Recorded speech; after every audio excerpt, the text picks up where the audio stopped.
Que la paix et la grâce du Seigneur vous soient. Que la paix et la grâce du Seigneur vous soient. Amen.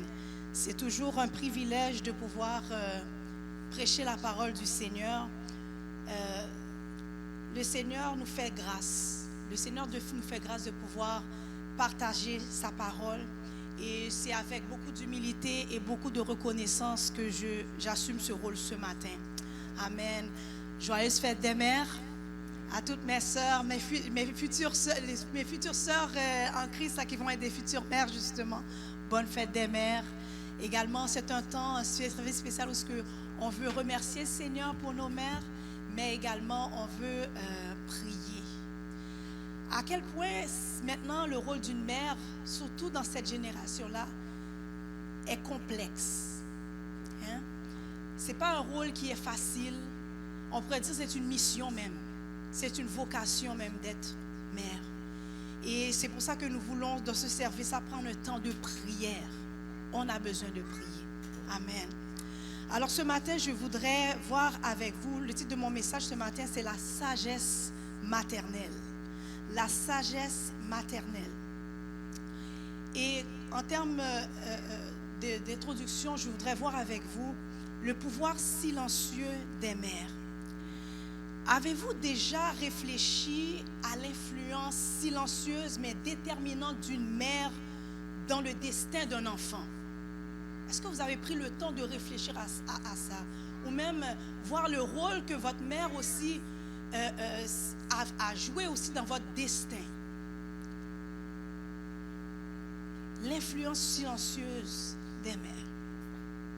Ce matin, je voudrais vous amener dans un voyage, pas simplement dans l'histoire d'un roi, mais celle d'une femme. Une femme qu'on a souvent identifiée ou on l'a souvent réduite à son passé. Une femme qui, dans l'ombre du palais, a su agir avec sagesse et discernement pour pouvoir assumer la promesse de Dieu dans la vie de son fils. Son nom, Bathsheba. Son rôle, mère du roi Salomon. Son héritage, une sagesse maternelle que nous devons redécouvrir. Le texte de circonstance ce matin se trouve dans le livre de 1 Roi 1, du verset 15 à 18 et 32 à 35. Pour le respect de la parole du Seigneur, nous allons nous mettre debout pour lire ces deux passages.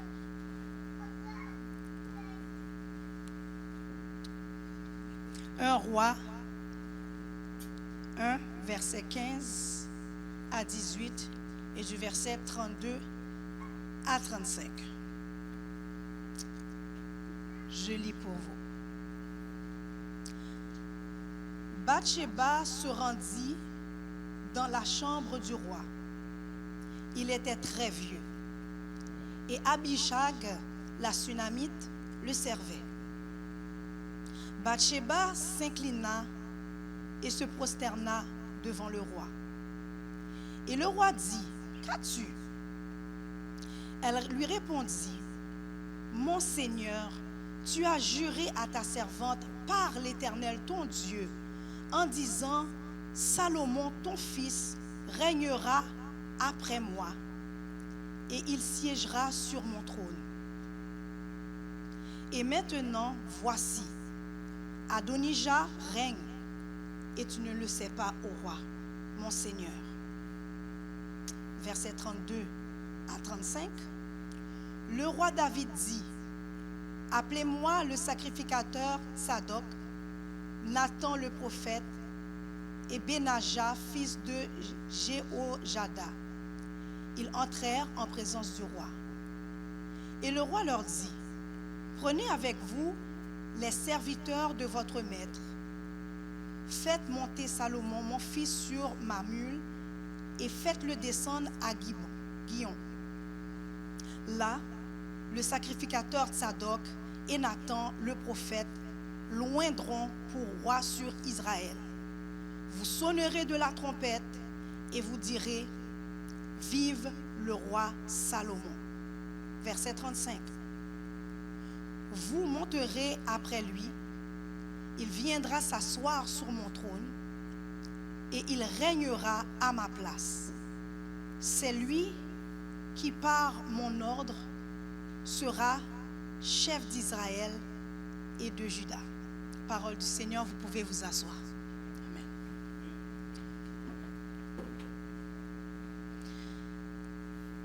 Amen. Le contexte.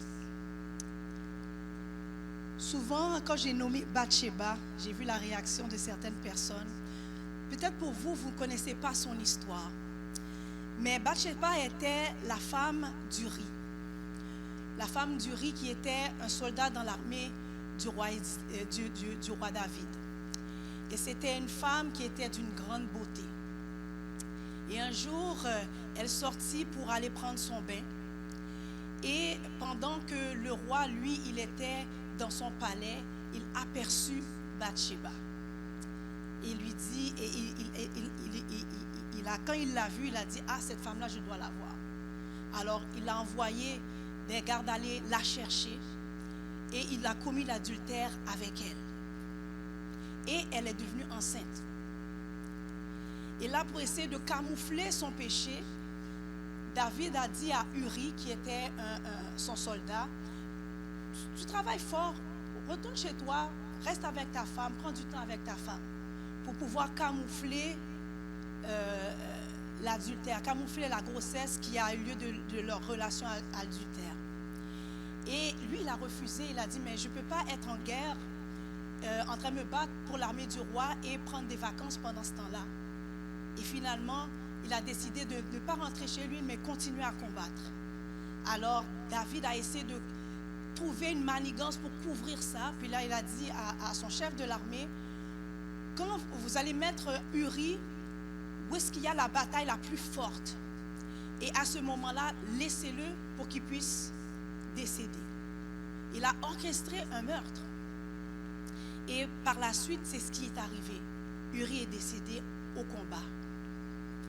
Et l'Éternel avait parlé au prophète Nathan pour lui dire, voici qu'est-ce que le roi a fait. Va lui dire ce qu'il a fait. Va lui dire que j'ai vu ce qu'il a fait. Et il est allé parler au roi David.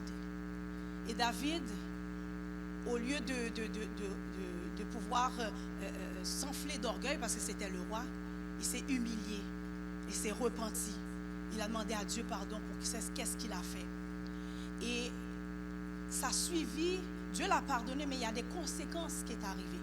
Des conséquences dans son royaume. L'enfant qu'ils ont conçu, qui est de leur relation adultère, est décédé. Il y a eu des soulèvements de ses propres enfants contre lui par la suite de ces événements-là. Absalom est venu contre son propre père et il est lui-même décédé. Donc il y a eu beaucoup de bouleversements dans sa vie. Par la suite, il a pris Bathsheba pour femme. Et là, je vous envoie à plusieurs années après. Et c'est là que le texte que nous venons de lire vient parler. En ce moment-là, David était vieux. Il était dans sa vieillesse, affaibli, pas loin de la mort même. Et pendant que son trône est encore tiède, un de ses fils, Adonijah, s'autoproclame roi sans avoir reçu l'onction, sans avoir reçu l'autorisation divine. Donc il s'installe lui-même sur le trône. Maintenant le chaos menace. L'héritage promis à Salomon est sur le point d'être volé. Et c'est là que Bathsheba entre en scène. Comme une simple femme, c'est pas seulement comme une simple femme du roi, mais comme une mère en mission. Maintenant, nous allons voir 3 leçons de sagesse maternelle à travers l'histoire de Bathsheba. La sagesse d'intercéder au bon moment. Nous allons regarder dans le verset 15 et le relire. Bathsheba se rendit dans la chambre du roi. Il était vieux et Abishag, la Sunamite, le servait. Donc Bathsheba discerne le moment stratégique. Elle ne crie pas. Elle n'accuse pas. Elle entre avec respect, mais avec détermination. Elle sait parfois, la sagesse consiste à parler au bon moment, au bon endroit et à la bonne personne. Mère, femme, leader, je veux vous dire que votre voix a du poids. Lorsque surtout elle est portée dans la prière pour vos enfants et que vous l'exercez avec discernement. Bathsheba a pris le rôle d'intercesseur pour son fils. Ce que Salomon, il ne pouvait pas faire pour lui-même, il ne pouvait pas se présenter devant le roi, il n'est pas nommé, il n'est rien. Mais elle était positionnée pour intercéder pour son fils auprès du roi. Ce Salomon ne pouvait pas le faire lui-même. Alors, elle l'a fait en son nom. Elle a plaidé. Elle a rappelé les promesses et a activé l'alliance. Et si nous devenons comme Bathsheba à ce moment-là, des intercesseurs stratégiques dans nos familles, des intercesseurs stratégiques pour notre génération, pour cette génération-là, ces jeunes-là qui viennent derrière nous. Ta voix est importante lorsqu'elle est portée dans la prière et avec le discernement. Amen. Ensuite, voyons la sagesse de ne pas laisser le silence gouverner. Elle répondit, mon Seigneur, tu as juré à ta servante par l'Éternel, ton Dieu, en disant, Salomon, ton fils, régnera après moi, et il s'assiera sur mon trône. Au verset 17. Donc elle ne laisse pas tomber les promesses de Dieu dans l'oubli. Elle les ramène à la mémoire du roi. Elle ne permet pas que l'inaction devienne la norme. Bathsheba nous enseigne que la sagesse maternelle ose confronter l'injustice sans violence, mais avec la vérité. Amen. Elle se lève contre le mensonge, pas avec des armes, mais avec une parole claire, ancrée dans la promesse. Il y a des saisons dans votre vie où est-ce que Dieu cherche des gens qui vont oser rappeler les promesses de Dieu sur la vie de vos enfants, sur votre vie, sur la vie de vos entourages. Non pas avec arrogance, mais avec foi. On vit dans un système, justement, où est-ce que lorsque vos enfants ne rentrent pas dans le moule, on va les étiqueter. Quand ils ne sont pas de la bonne couleur, du bon statut, du bon quartier, on va les mettre des étiquettes. Mais qu'est-ce que Dieu t'a dit sur tes enfants? Si tu n'es pas un parent, si tu as quelqu'un que tu mentors, tu es l'oncle, la tante de quelqu'un, qu'est-ce que Dieu t'a dit? Quelles sont les promesses que Dieu vous a dit sur vos enfants, sur les gens qui sont derrière vous? C'est les gens qui sont sous votre responsabilité. Lorsqu'on étiquette vos enfants, on étiquette vos enfants sur leur note scolaire pour dire que ce n'est pas quelqu'un qui va réussir. On étiquette vos enfants parce qu'ils ne fonctionnent pas comme tout le monde. Qu'est-ce que Dieu a dit sur vos enfants? Activez les promesses que Dieu a dit sur vos enfants. Comme plusieurs d'entre vous, vous le savez, mon fils Mathieu a un handicap. Il ne pouvait pas parler. On disait que c'est un enfant qui ne pourra pas parler. C'est un enfant qui va être retardé. C'est un enfant... Plein de choses qu'ils m'ont dit. Mais vous savez qu'est-ce que j'ai fait? En tant que mère dans le royaume de Dieu, ayant la parole du Seigneur qui est puissante, qui peut transformer, je suis allée sur mes genoux pour mon fils. En pleurant, j'ai invoqué le Seigneur. Je suis allée en prière. J'ai dit, Seigneur, toi, qu'est-ce que toi tu dis? Qu'est-ce que toi tu dis dans ma situation? Qu'est-ce que toi tu dis pour mon enfant? Seigneur, c'est toi qui m'as donné cet enfant-là. Et tu me l'as prêté, mais il t'appartient, Seigneur. C'est toi qui as sa destinée entre tes mains. Toi, qu'est-ce que tu as dit? Qu'est-ce que tu dis sur mon enfant? Et le Seigneur, pendant que j'étais en train de prier, Le Seigneur m'a conduit dans Ésaïe 59, le dernier verset. La parole que j'ai mise sur ta bouche sera dans la bouche de tes enfants et des enfants de tes enfants. Dieu me donnait la certification que Matthieu va parler. Alléluia. Peu importe les diagnostics, Matthieu va parler. Alléluia. Et le Seigneur l'a fait. Alléluia. Le Seigneur l'a fait. C'est ça. Qu'est-ce que Dieu a dit sur tes enfants? Quelles sont les promesses que Dieu a dit sur tes enfants?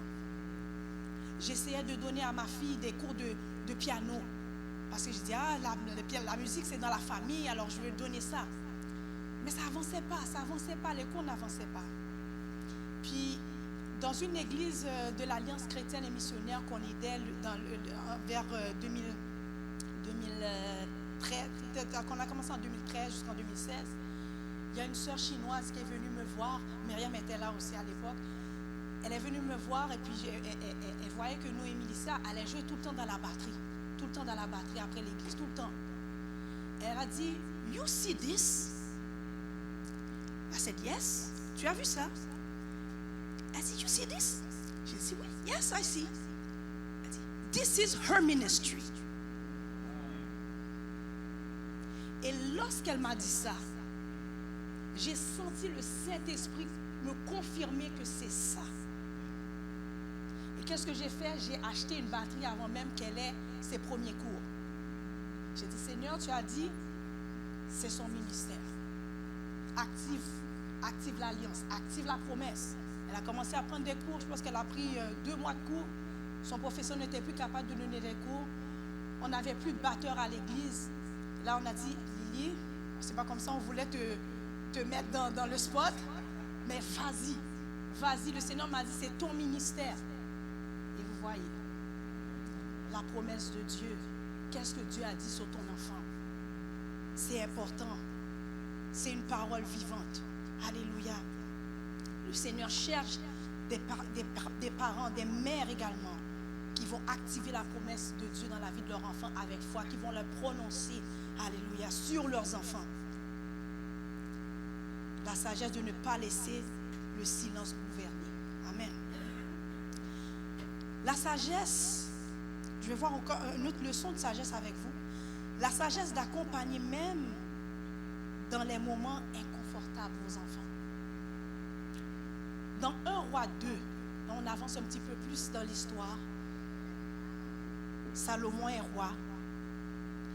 Et maintenant, Adonijah, qui a voulu voler la promesse de Salomon, revient dans le décor.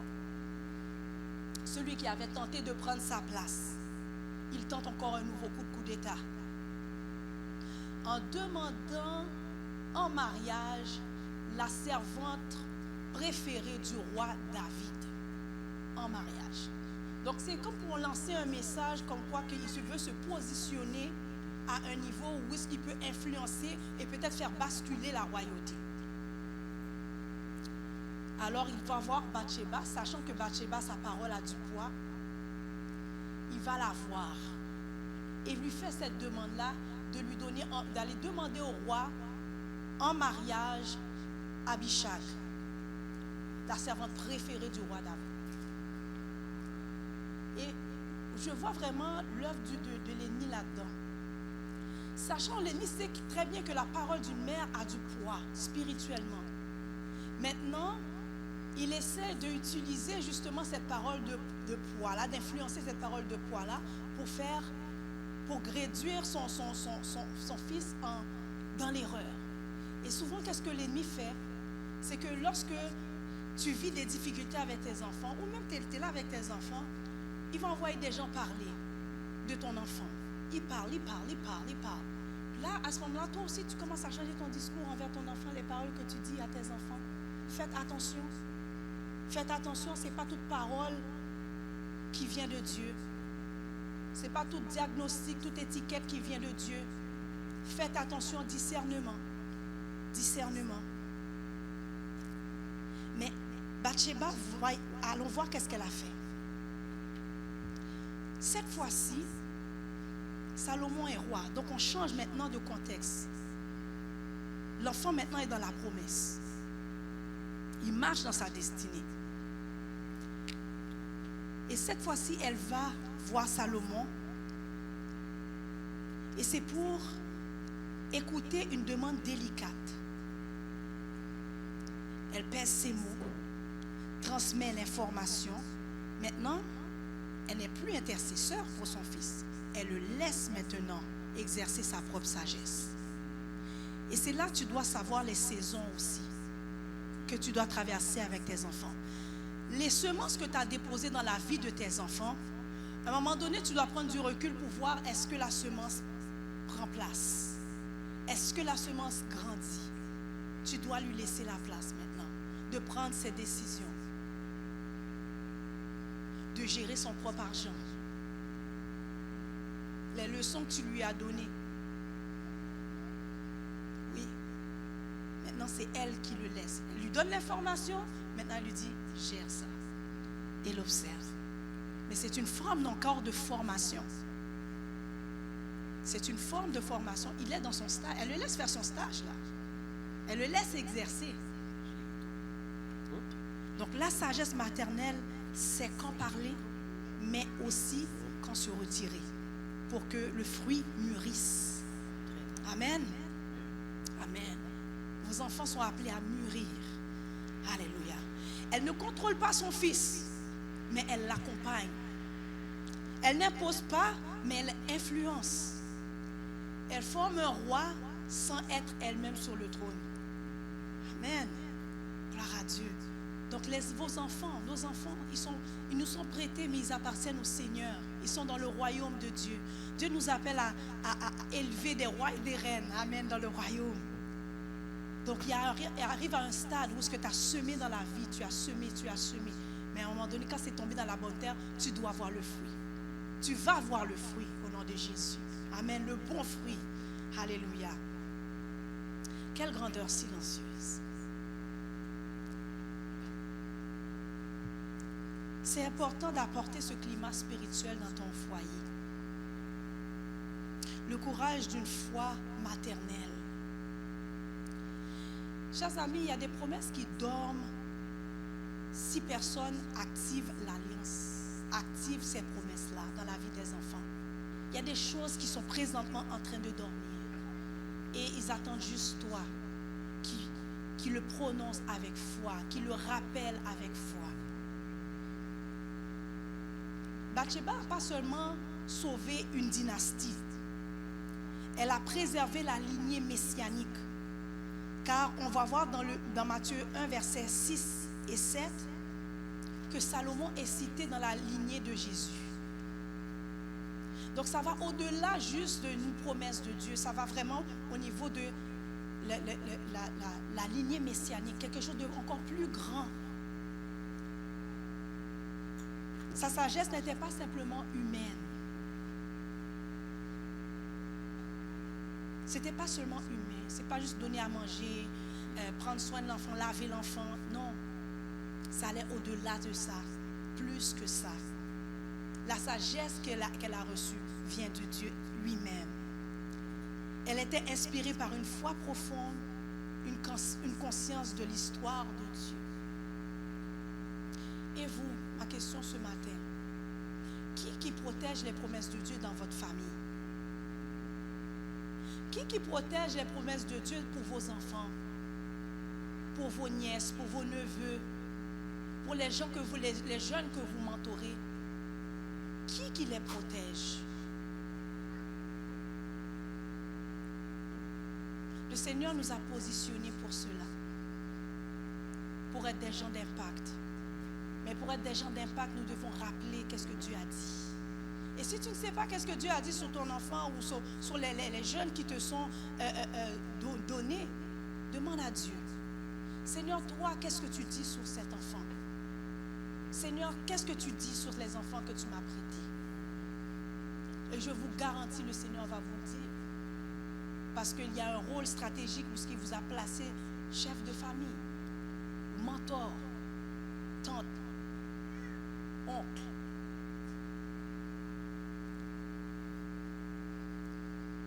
Dieu vous a placé pour pouvoir accompagner cette génération. Bathsheba, elle a plaidé devant un roi vieillissant. Mais nous, aujourd'hui, nous avons un avocat céleste. Amen. Nous avons un avocat éternel que nous pouvons nous présenter devant le trône de sa grâce. Comme disait Hébreux 4, verset 16, que nous pouvons nous présenter devant le trône de la grâce afin d'être secourus dans nos besoins. Alléluia. Nous avons un avocat. Elle a intercédé pour son fils. Nous pouvons intercéder. Allez voir notre avocat, qui est le Saint-Esprit, qui est le Père Céleste, qui est Jésus-Christ lui-même devant son trône. Et lui dire, Seigneur, tu vois la situation de mon enfant. Active les promesses sur sa vie. Amen. Jésus-Christ lui-même a intercédé pour nous, jusqu'à même donner sa vie sur la croix. Il a tout donné. Oui, la sagesse maternelle de Bathsheba nous inspire aujourd'hui, mais elle pointe vers une sagesse encore plus grande. C'est celle de Dieu lui-même, incarné en Jésus-Christ. 1 Corinthiens 1, verset 30 nous dit, « Or, c'est par lui que vous êtes en Jésus-Christ, lequel, de par Dieu, a été fait pour nous sagesse, justice et sanctification et rédemption. » Donc Jésus-Christ est la sagesse suprême. Donc allons vers Jésus. Allons vers Jésus. Si tu manques de sagesse, comme la parole de Dieu nous dit dans le livre de Jacques, demande-le tout simplement à Dieu qui peut donner à tous sans restriction. Tu as besoin de la sagesse de Dieu. Va demander la sagesse de Dieu au Seigneur. Si tu sens que tu as un manque de sagesse, le Seigneur va te le donner. Parce que le Seigneur veut que nous puissions diriger nos foyers selon la volonté de Dieu, selon la sagesse de Dieu. Amen. Là où Bathsheba a préservé un trône terrestre, Jésus est venu établir un royaume éternel. Là où elle a rappelé une promesse de David, Jésus lui-même est la promesse qui a été accomplie par le Père. Il nous a envoyé le libérateur et le libérateur c'est Jésus. Il l'a fait. Alléluia. Et en lui se trouvent toutes les promesses de Dieu. Gloire à toi Seigneur. Là où elle a œuvré dans le palais, Jésus a quitté son palais pour venir vers nous et nous donner sa vie, souffrir pour nous racheter, afin que là où il est, que nous soyons également dans ce palais. Alléluia, merci Seigneur. Laissez-moi vous dire, la plus grande sagesse que vous puissiez avoir aujourd'hui, ce n'est pas élever les enfants, c'est ni de gouverner une maison ou une église, c'est de répondre à l'appel du Seigneur pour votre vie. Parce que lorsque vous répondez à l'appel pour votre vie, c'est votre héritage que vous êtes en train d'influencer. C'est votre histoire familiale que vous êtes en train de transformer. Ce n'est pas seulement pour vous, mais pour vos enfants et les enfants de vos enfants. C'est l'héritage que vous êtes en train de bâtir. Répondez à l'appel du Seigneur Jésus. Il est la sagesse incarnée. Il est la sagesse de Dieu faite chair. Il est le chemin, la vérité et la vie.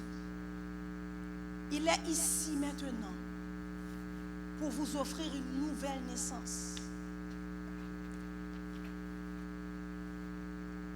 Maintenant, si vous avez été touché par ce message, si vous vous sentez comme Salomon à l'aube d'un appel, ou si vous vous sentez comme Bathsheba, cherchant la sagesse dans une situation complexe, ou même si vous vous sentez comme Adonijah, tenant à prendre votre propre vie en main sans Dieu, venez à Jésus. Venez à Jésus. Il ne vous rejette pas, il vous accueille. Venez à Jésus. Il est le seul qui peut vous restaurer, vous diriger, vous donner un avenir. Il y a toujours un verset que je garde dans mon cœur, dans Jérémie 29, verset 11. Et ça, c'est un verset qui a transformé ma vie. Et c'est là que j'ai pris la décision de vraiment répondre à l'appel du Seigneur. Jérémie 29, verset 11. Car je connais les projets que j'ai formés sur vous, dit l'Éternel. Projets de paix et non de malheur, afin de vous donner un avenir et de l'espérance. Dieu a un avenir pour toi. Peu importe les erreurs du passé comme Bathsheba, on sert le Dieu de la deuxième chance. Il te donne une deuxième chance. Depuis que tu es encore en vie, le Seigneur te donne cette deuxième chance. Viens à Jésus. Alors que nous quittons ce lieu, souvenons-nous que la sagesse, elle ne crie pas dans les rues. Elle murmure dans les cœurs. C'est qu'est-ce qui mûrit à l'intérieur de toi et qui a été déposé par Dieu lui-même. Ceux qui écoutent la voix de Dieu comme Bathsheba peuvent marquer l'histoire. Ceux qui marchent avec Jésus-Christ peuvent changer l'éternité. C'est des changements qui t'amènent, qui portent vers l'éternité. Alléluia. Je vais prier. Si tu sens justement que ce message-là est pour toi, tu es à l'aube de ton appel, ou tu es une maman dans une situation complexe, ou même un père dans une situation complexe et tu cherches la direction, la sagesse de Dieu, savoir quoi faire avec tes enfants. Même un leader ou vous êtes un mentor, vous vous demandez, Seigneur, quoi faire avec ces enfants qui sont sous ma charge. Ou si tu tentes de prendre ta vie comme Adonija en main sans le Seigneur, je t'invite à juste lever la main. On va prier. Je vais prier pour vous. Parce que le Seigneur te voit ce matin. Ce matin, c'est un culte très simple. C'est un culte où on cherche la présence de Dieu. Mais je pense que ce matin, Dieu te cherchait toi. Dieu te cherche toi. Et il veut te donner cette sagesse pour naviguer dans les situations complexes et de réclamer la promesse de Dieu lorsque les vents sont contraires. Alléluia. Je vois deux mains levées, gloire à Dieu. Nous allons prier. Alléluia. Père éternel, dans le nom puissant de Jésus, je veux te dire merci pour ce message, pour ta parole, Seigneur, qui nous rappelle, Seigneur Dieu, que cette sagesse que tu nous donnes, elle est disponible en Jésus-Christ. Et que, Seigneur, toutes les promesses que tu as pour nous sont disponibles également. Mais parfois, Seigneur Dieu, nous naviguons dans des situations complexes et nous perdons de vue ces promesses-là. Seigneur, souvent, Seigneur Jésus, on essaie de se rappeler, Seigneur, de ces promesses-là, mais tellement que les vents sont contraires, on les oublie. Mais Seigneur, tu veux nous rappeler, tu veux nous ramener à ce que Jésus a dit. C'est ce que le Saint-Esprit nous donne, nous permet de faire. Il vous rappellera tout ce que je vous ai dit. Alléluia. Cet Esprit de Dieu, tu vois les mains levées, tu vois les gens qui ont besoin de ta sagesse présentement. Seigneur, il y en a qui ont tenté de prendre leur vie, Seigneur, par leurs propres mains sans toi, qui ont pris des décisions sans toi. Mais Seigneur, tu donnes une nouvelle chance parce que tu nous aimes, tu les aimes. Père éternel, je te demande dans le nom de Jésus qu'ils puissent, Seigneur, reprendre le chemin, mais cette fois-ci avec toi. Avec toi, Seigneur Jésus, marchant devant eux, Seigneur, et qu'ils puissent suivre tes pas, Seigneur Jésus. Que tu puisses, Seigneur, te trouver, Seigneur, à la place du conducteur. Alléluia. Et il se déplace dans la place du passager pour te laisser guider, les guider dans leurs décisions, les guider, Seigneur, comment élever leurs enfants. Seigneur, on vit dans des temps complexes. Seigneur Dieu, ce que nos enfants entendent à l'école, à la garderie, Seigneur Dieu, ou même dans certaines familles, Seigneur, parfois c'est contraire à ton évangile. Seigneur, ce n'est pas facile, Seigneur. La moralité, Seigneur, est contraire même à ta parole, Père éternel. Et parfois, ça devient très complexe, Seigneur, d'élever des enfants dans cette génération. Et nous avons besoin de ta sagesse, Seigneur Dieu, pour élever ces enfants dans ta parole et activer les promesses que tu as dit sur eux, éternel Dieu. Parce que ta parole, c'est la vérité. Ta parole est la vérité. Et si nous perdons de vue le chemin, mais Jésus-Christ, tu es le chemin, tu es la vérité, tu es la vie. Alléluia. Seigneur Dieu, rappelle-nous les promesses que tu as prononcées. Rappelle-nous ce que tu as dit sur nos enfants. Et que nous puissions être porteurs, Seigneur, de ces promesses-là pour intercéder pour eux, pour activer ces promesses-là dans la vie de nos enfants.